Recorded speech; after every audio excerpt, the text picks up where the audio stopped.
Previously on Hedge Knights, the plan for the main farm changed to accommodate a project for Tangier. The Masons broke ground on a monument to fallen soldiers from the ancient battlefield. The entire community came together to tear down the tree farm as it was likely harming the tree. Judea, Tangier, and Dave embarked on their plan to construct a massive curtain wall around the keep. The archers used infighting raiders for target practice, and a follow-up raid attempted to breach the keep, but this time they were under-equipped and feeble, which raised a lot of questions for Megahoof. Episode 11, From the Soil. The progress on the curtain wall was faster than anyone had expected. The eagerness of the Atlas not to be so vulnerable from raid parties fueled the rapid progress. Megahoof was excited to teach Tangier how to safely operate the soon-to-be-constructed mineshaft, and decided the best place for teaching would be the southwest trees. They'd be separated from most of the keep's distractions, and he could also observe the other two trees. While the mineshaft would allow Tangier to mine resources that the Atlas sorely needed, it also posed a threat. If she didn't mine deep enough, the keep could become damaged or even collapse into the excavated shafts. And without understanding mine prop and mine head construction and maintenance, she could also easily become trapped underground.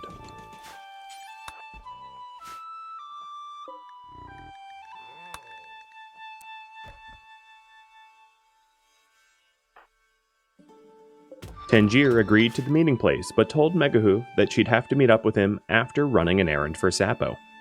During the last raid, a wild waste rat had been killed by the visitors, and Sapo needed salt to try to preserve the meat for potential travel rations. Megahoof was delighted that his friends proposed such ingenuity, and said that any meeting time would suffice.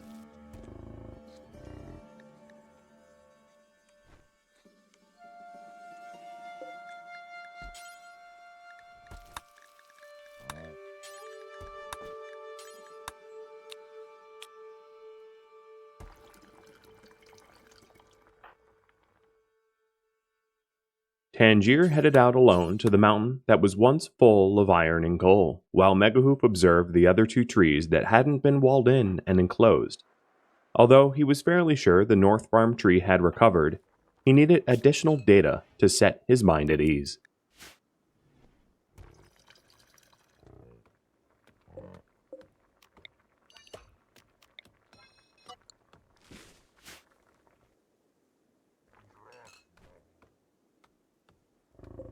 Lazarus's tailoring efforts were certainly paying off. The shelves were stacked high with spare face masks, toques, and gambesons. Clothing wore out a lot faster in the Bison Glade than back home on the coast. Coastal life was slow and subdued. The wear and tear from fishing and fungus harvesting paled in comparison to stone cutting, bricklaying, and fending off swarms of bloodthirsty monsters. He thought if only everyone was as easy to clothe as Sapo. He worried about how much damage his own armor could take before it needed to be replaced, as plans for the mineshaft hadn't been shared with him yet. Coincidentally, Judea waltzed into the keep after finishing the initial construction of the mine head, and told Lazarus the iron would be flowing soon. She said not to worry about conserving iron any longer. He should feel free to craft what he thought they all needed. But what about Tangier? Wouldn't this pose an undue burden? He retorted.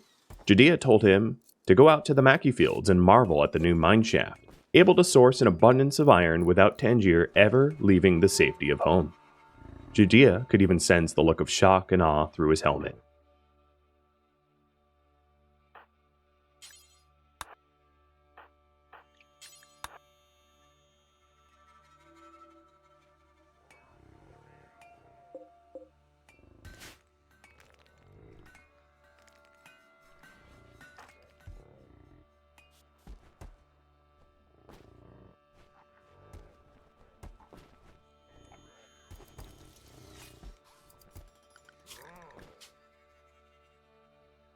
Sapo finished his culinary experiment of preserving rat meat for travel.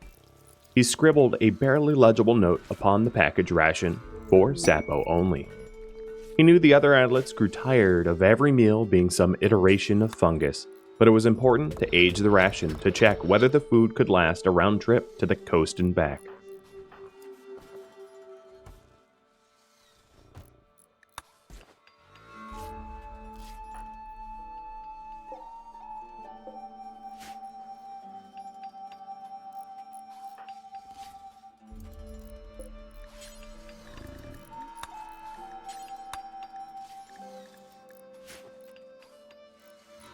Walking back together to the keep after a day of shaft mining lessons, Megahoof asked Tangier what she thought about the strange differences of dry thunderstorms and flash storms.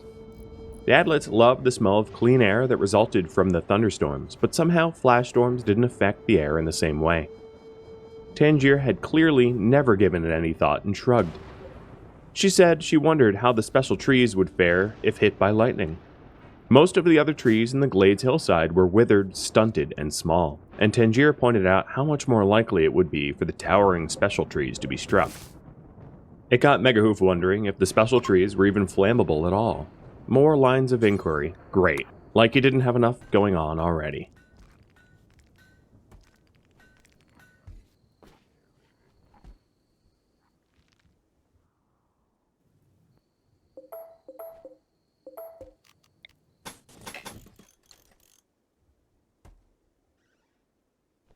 Tangier marveled at the construction of the minehead and ore elevator.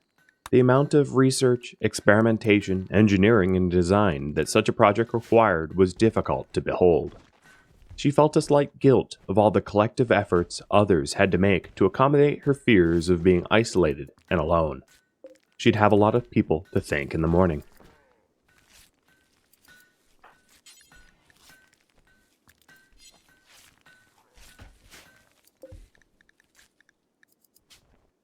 Soothing whispers and soft but hurried pitter-patter of footsteps echoed throughout the keep walls.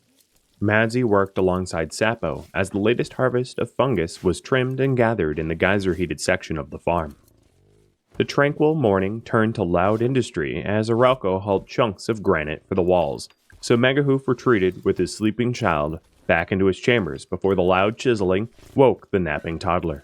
Life in the keep was cozy, but uninterrupted sleep was uncommon.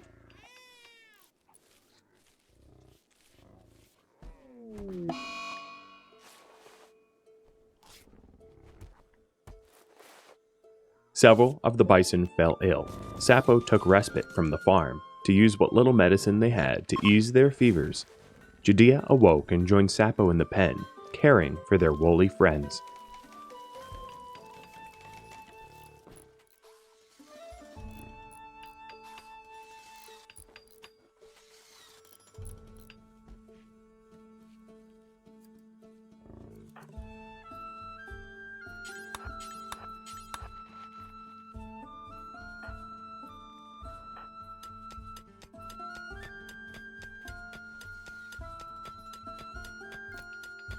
Having spent the morning soothing an upset toddler, Megahoof slept in for his lessons with Tangier. Tangier made the best of her time to mine more salt from the hillside. Sapo arrived just in time to scoop up the first yield from the halite-rich limestone and thanked his friend for her efforts. Tangier was surprised as the pollution crept in to the freshly excavated salt cave, despite the lack of obvious smog or acidic rains. She'd mention this observation to Megahoof upon their next rendezvous.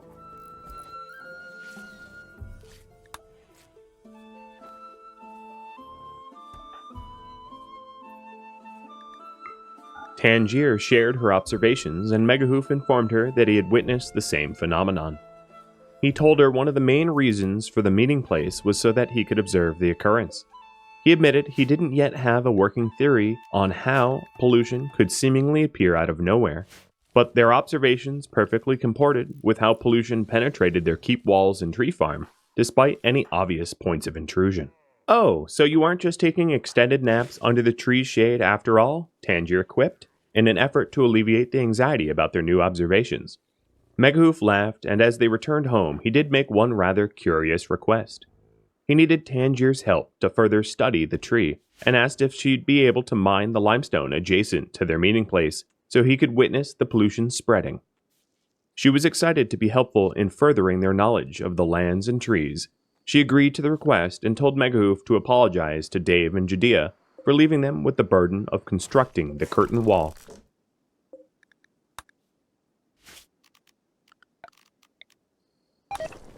The wheat fields soaked up the hazy summer sun, and soon Sapo and Lazarus would harvest grain for the first time in many generations.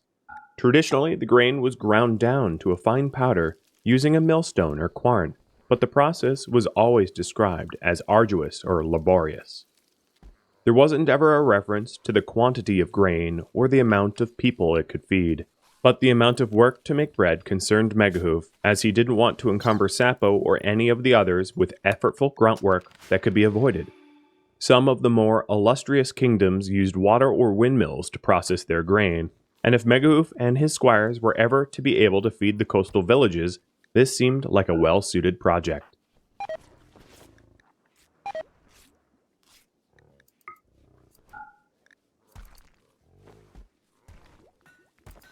Once again, pollution crept into the western corner of the air loops and slate walls, further evidence of the strange process the pollution could spread. Megahoof had asked Tangier to excavate an outcropping of limestone, but his new inquest into pollution started immediately. Time spent studying near the tree was so narrowly focused on the tree itself that the strange way the pollution spread had escaped his notice.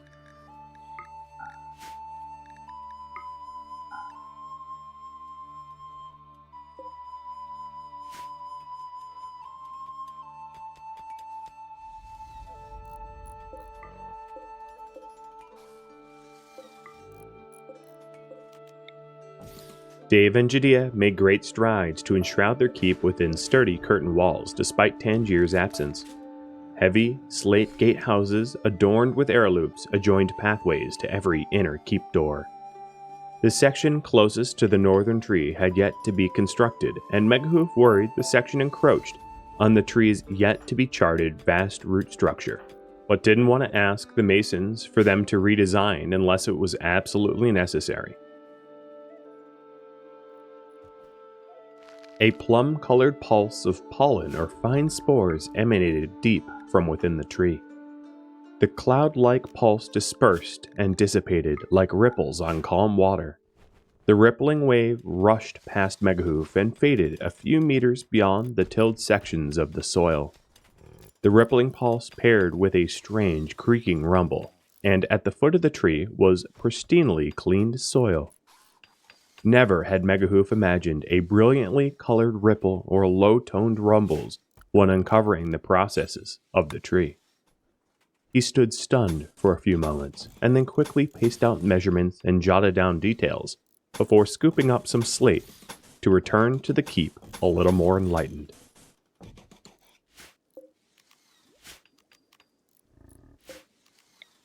The three masons finally agreed upon a grand gatehouse blueprint, and after surveying the marshes and testing the soil, they paced out the plan and its sections. With Dave's combat experience, Tangier's understanding of stone and soil, and Judea's masterwork masonry, the three collaborated on a gatehouse grand enough to complement the storied fortresses of yore. The plan incorporated the thick marshy soil as a way to encumber invaders, paired with ample arrow-looped merlins for overlapping fields of fire.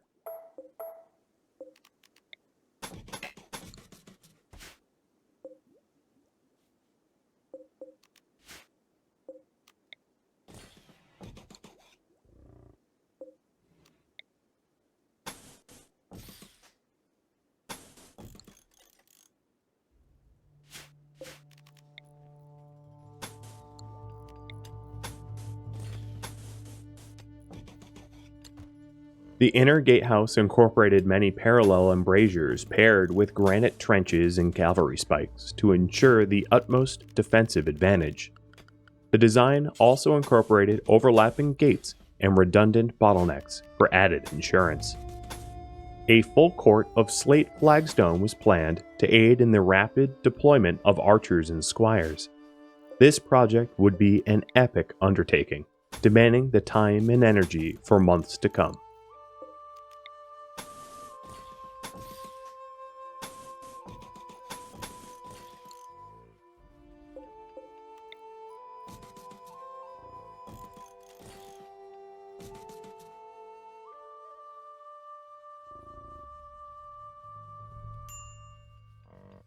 With the majority of the gatehouse and ramparts plotted, the masons offered any other adlet the opportunity to provide feedback or input. The only feedback they received was from Lazarus, who wondered if there was any forged components that were required for the gatehouse. The masons hadn't planned for Megahoof to devise a way to supply the keep with ample iron, and didn't incorporate any into their designs. They looked to one another and wondered if there was any improvements to be made now that iron could be incorporated, but ultimately decided just to brainstorm that question individually on their own time.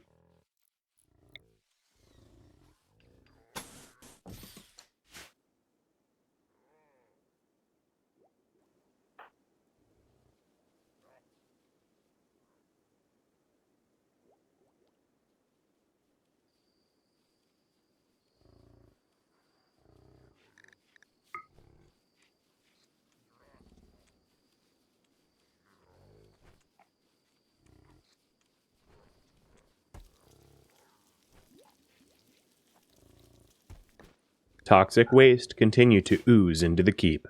Aralco and Madzi got to work cleaning it up yet again.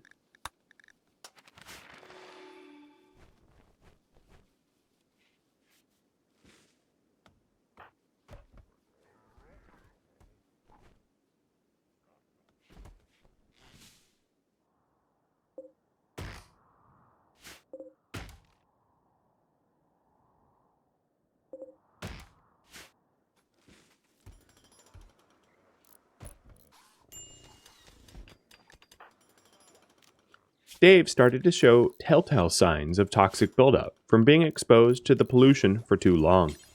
He headed back to the keep looking for new ways to keep busy.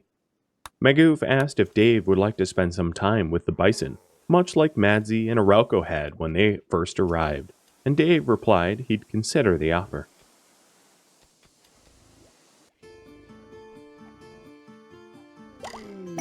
Bash was growing up. He was no longer confined to being held by parents and caretakers or playing inside his crib.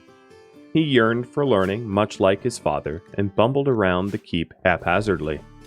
Lazarus and Sapo did their best to childproof the workshop and kitchen, while Judea constructed little baby gates to keep him from wandering off too far.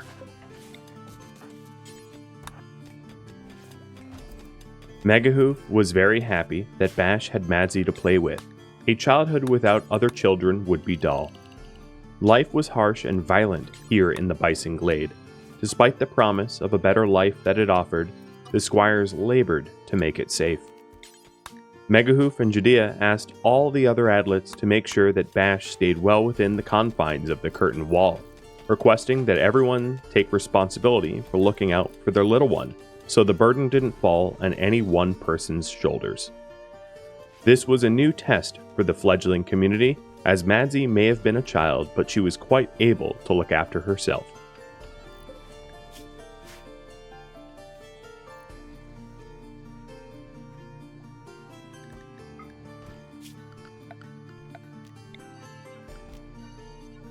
Megahoof asked Tangier if she managed to mine some of these southern hills near the trees, and she told him it had totally slipped her mind. He sheepishly asked if she could mine the northern hills as well, but reassured her that if he was able to learn more about how the trees worked, she'd be off the hook for good.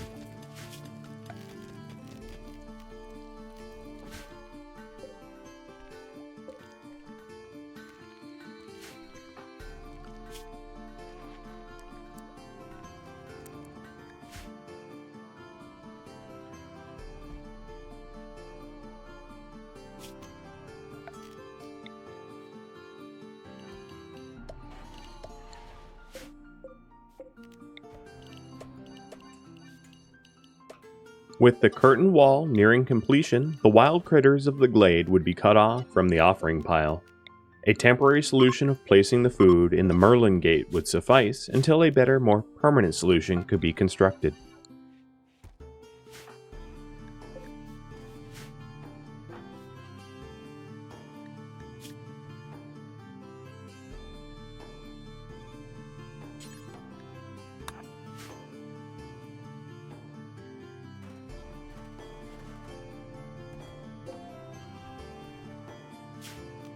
Judea tried to just roof up the gatehouse, but the large arrow loops would still likely cause the fungus to rot quickly.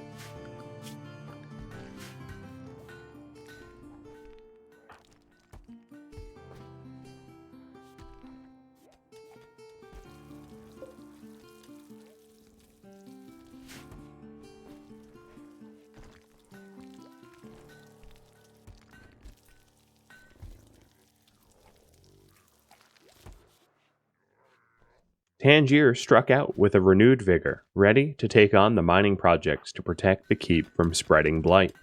Thoughts of keeping her baby safe were motivation enough.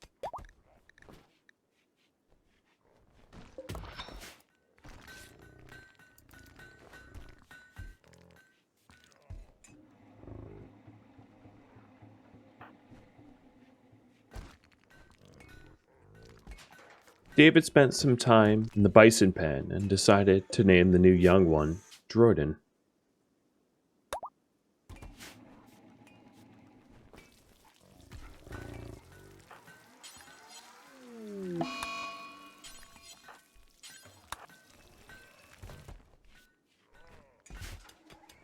Both the wheat fields and mackey fields were looking gloriously golden. Neither Megahoof nor Sapo or Lazarus were certain what a fully matured wheat or mackey plant looked like, but they took careful measurements, clippings, and pressings, so not an ounce of the harvest would go to waste.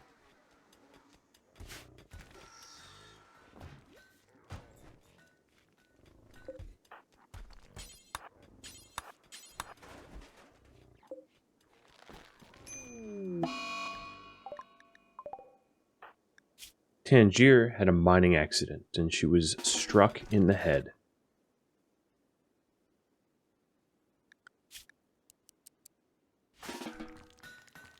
She raced back to get tended by Sapo, who dropped what he was doing to come help.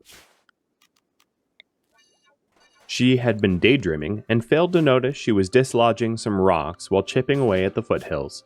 She was very lucky her wound was just a glancing blow. She promised Lazarus she'd be more careful after he threatened to make her a metal dunce cap to wear.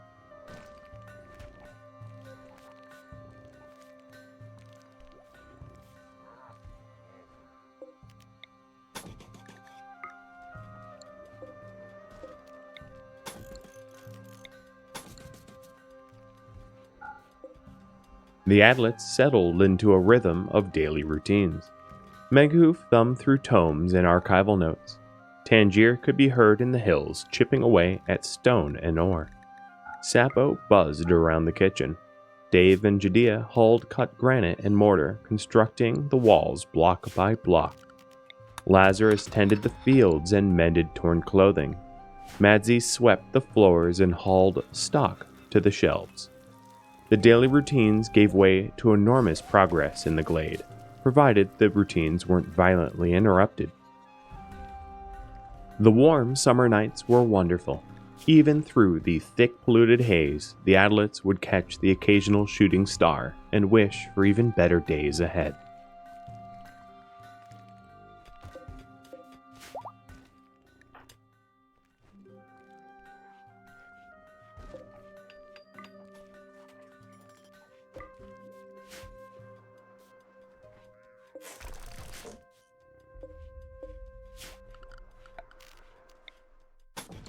The offering pile had been relocated, and this allowed Dave and the farmers to expand the farm by a few plots.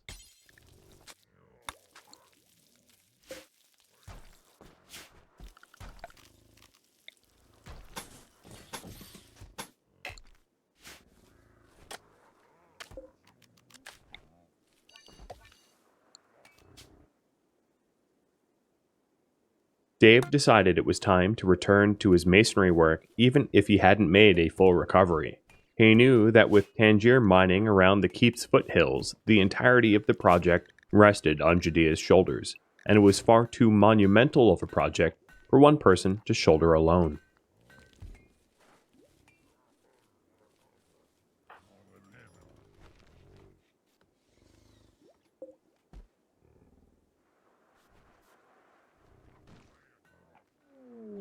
Megahoof had been studying ancient apprenticeship manuals for armorsmithing. He knew how much the community relied upon Lazarus to be an immovable bulwark once the scores of visitors flooded their glade, and he couldn't wait to help him forge new armor that had been passed down for generations. Megahoof laughed to himself that he and the other squires had managed to pull themselves out of a dark age, and they had entered the Iron Age. Now if only he had the schematics about steel metallurgy. But alas, that would have to wait until they could return to the coast.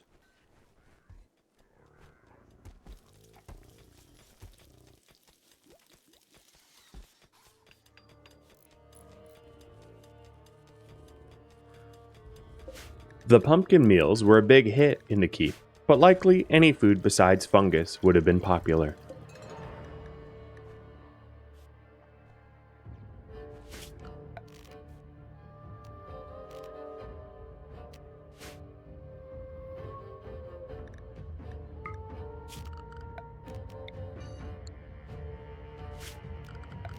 Tangier had managed to whittle down one of the granite hilltops to the north. Only her and Megahoof understood the true nature of why it was tasked, but the stonecutters just assumed it was to help with the walls.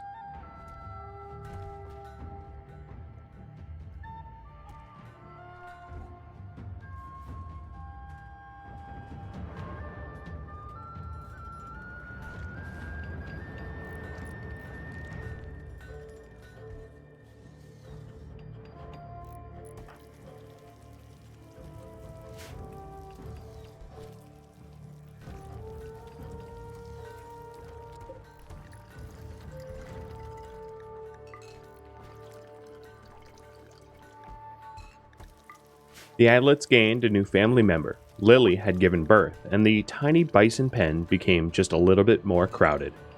Madsy joked that the new calf meant a refugee would be showing up any moment now.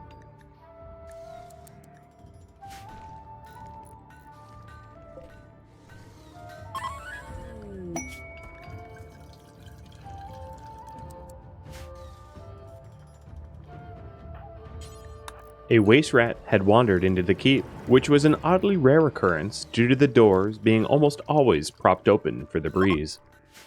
Tangier picked up the little waste rat, gave it some fungus, and released it back into the wilds.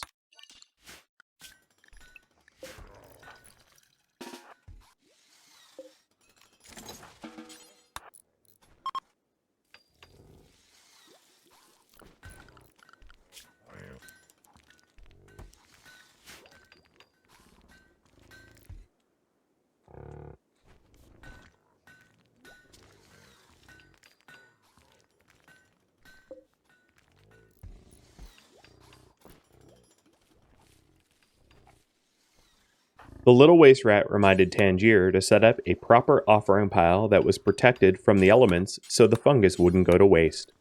The eastern gatehouse would serve dual purposes, and because it was close to the farm, it would be easy to restock.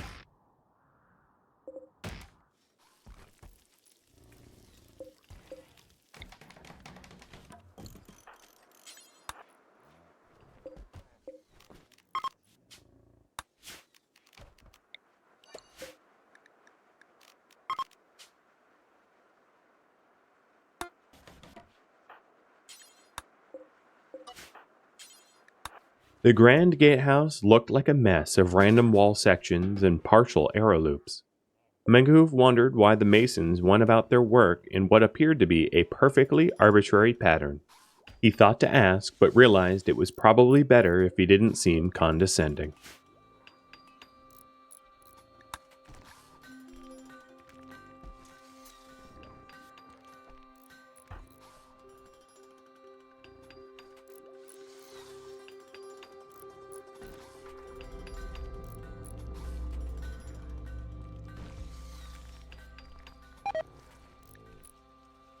Megahoof's crude calculations proved correct. He had called for the Adlets not to attempt to clean any more of the glade this season because he suspected the trees wouldn't be able to keep up with the added excess, and now the old tree farm had been completely repolluted. He worried about the damage a new wave of smog might cause, but it was out of his control, and the best thing he could do would be to devise experiments to further his knowledge of the trees.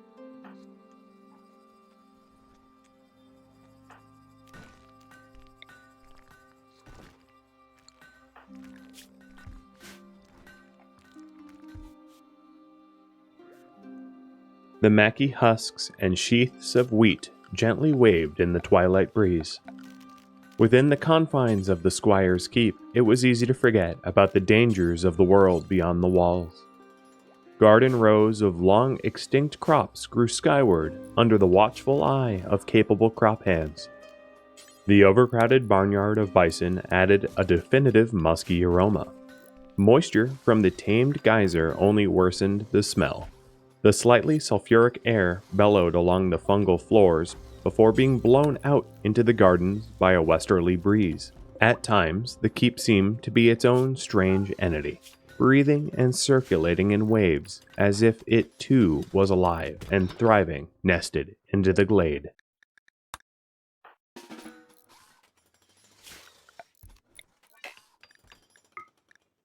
Dave thought he was having a heat stroke under the morning sun. He looked westward and saw sheer white behemoths bounding towards him. He rubbed his eyes and sprinted towards the keep. It wasn't a heat stroke after all.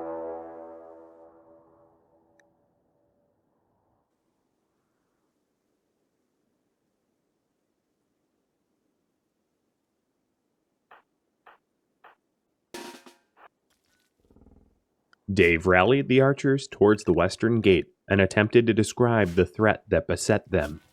The other atlas thought he was talking about ghosts from the battlefield graves and laughed until they too heard the roars from outside.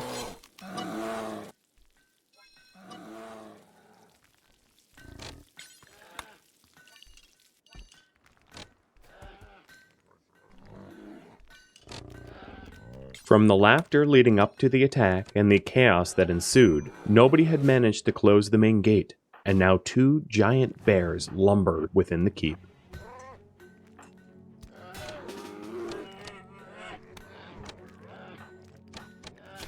After a coordinated volley of arrows with Lazarus holding the giant bear at bay, both beasts laid slain while everyone looked shocked and confused. Adrenaline coursed through both Lazarus and Sappho, and neither realized they were left bleeding from the bear brawl. As soon as Judea realized the injuries, she ordered both men to bed rest while she fetched some medicine.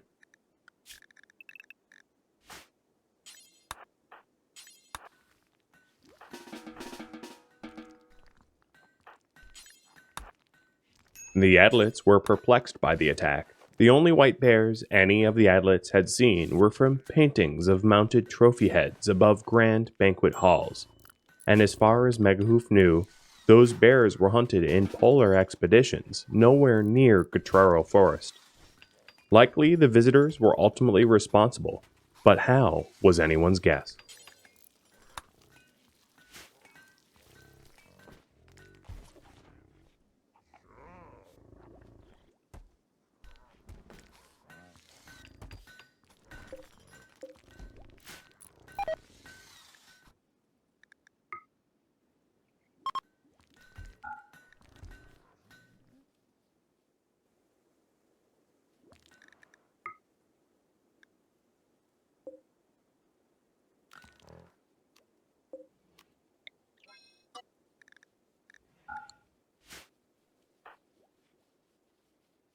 The northern tree could not keep up with the rate of decaying topsoil, so Megahoof set out to haul some of the excess topsoil to the two southern trees.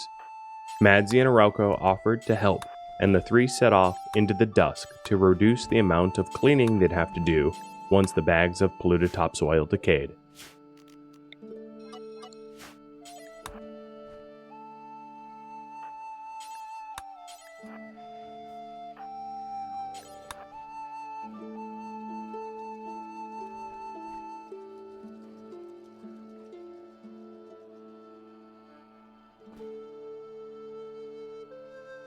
It was getting late into the summer, and Arauco wondered when the great harvest from the farm would commence.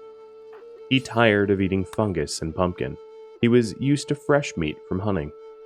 The customs of the squires were difficult for him to accept, and their willingness to resort to hunting felt a bit like hypocrisy, even though the situation was entirely rational.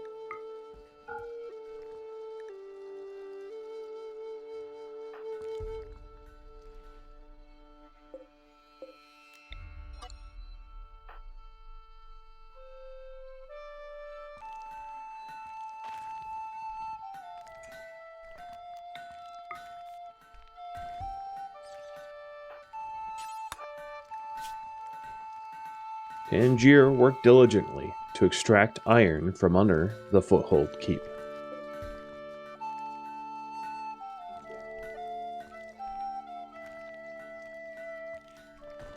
She worked knowing that the lion's share of the iron would likely be used to reinforce Lazarus's arms and armor, and her efforts would keep her husband safe.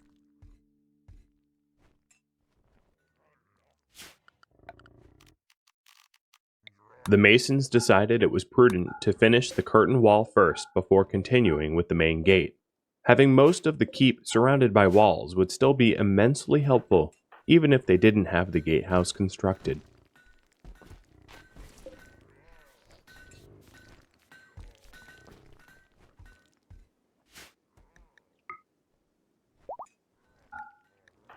Arauco's apprehension about the great harvest of crops was shared by many of the other adlets. Few others knew of the careful measurements and calculations that Sapo, Lazarus, and Megahoof were making on a daily basis to track growth and maximize yield. To the others, it almost seemed like they were neglecting the fields. Every time anyone asked either Sapo or Lazarus when they'd harvest, the answer remained, "We'll see." But now the fields were overflowing with growth, so that time was fast approaching.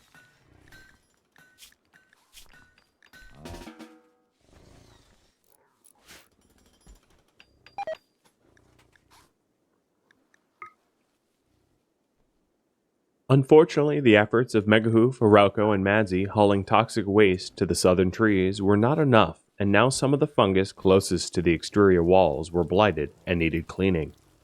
The constant fight against the forces of nature were wearisome.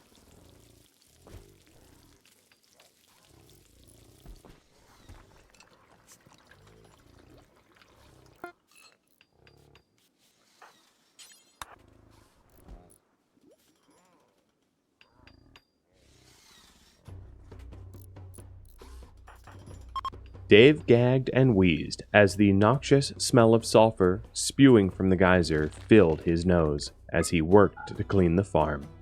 He regretted helping, at least in this instance.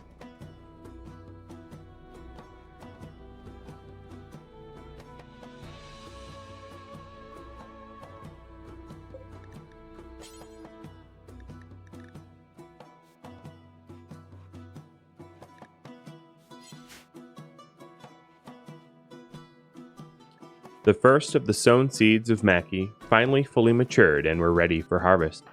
Unfortunately for the adlets hankering for food variety, the maki were due to be cooked and dried in the oven to become preserved rations.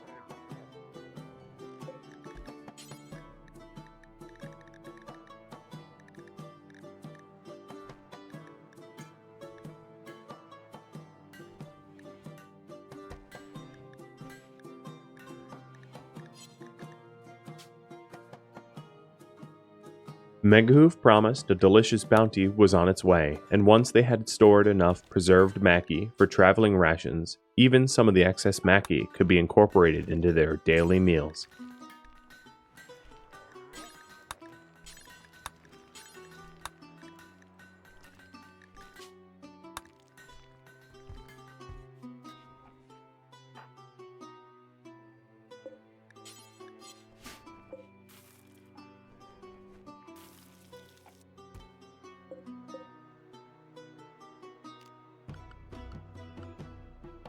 Sapo wanted to try one to make sure that it was indeed edible. It was dried, flaky, and difficult to swallow without water.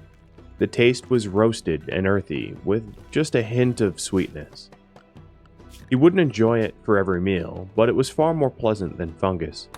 He hoped the unpreserved maki was tastier, however, or Megahoof's promise of delicious food would be difficult to fulfill.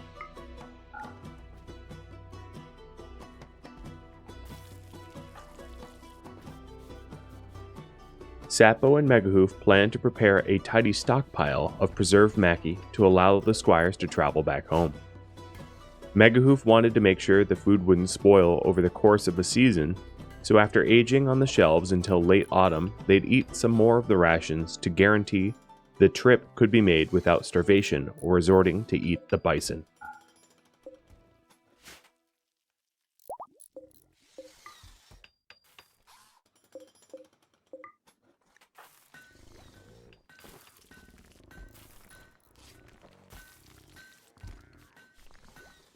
Once again, the pantry would be overflowing with food, but this time not just slimy fungus.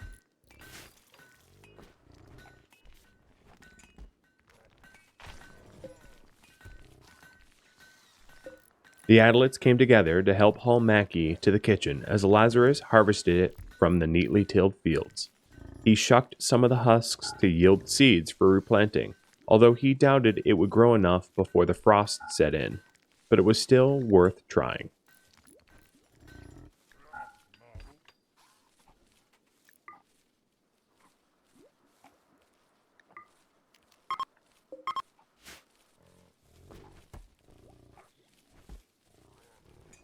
Meghu finally finished writing up a journal of collected research on armorsmithing for Lazarus. He'd show him once the Mackie harvest was complete.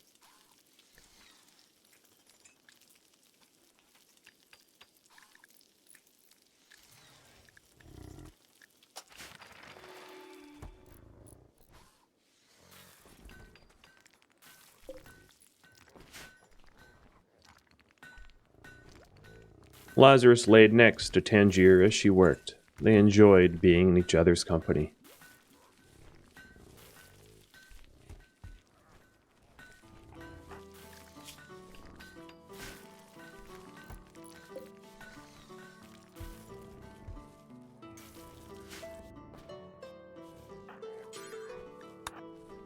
The keep was brimming with hope, brought about by the verdant farms and ample harvest.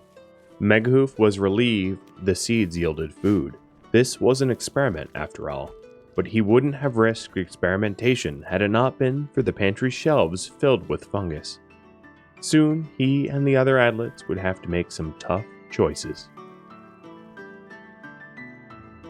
If you are a Patreon patron of mine, I've posted a poll about what the Squires of the Glade should do next.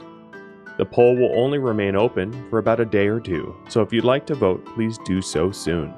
If you would like to become a Patreon patron of mine, a link can be found in the description of the video, as well as a link to Discord if you'd like to join my gaming community. Thank you so very much for watching, and a special thank you to my Patreon patrons, Twitch subscribers, and viewers like you that support the channel and made it all the way to the credits. I'll catch you next episode. Farewell.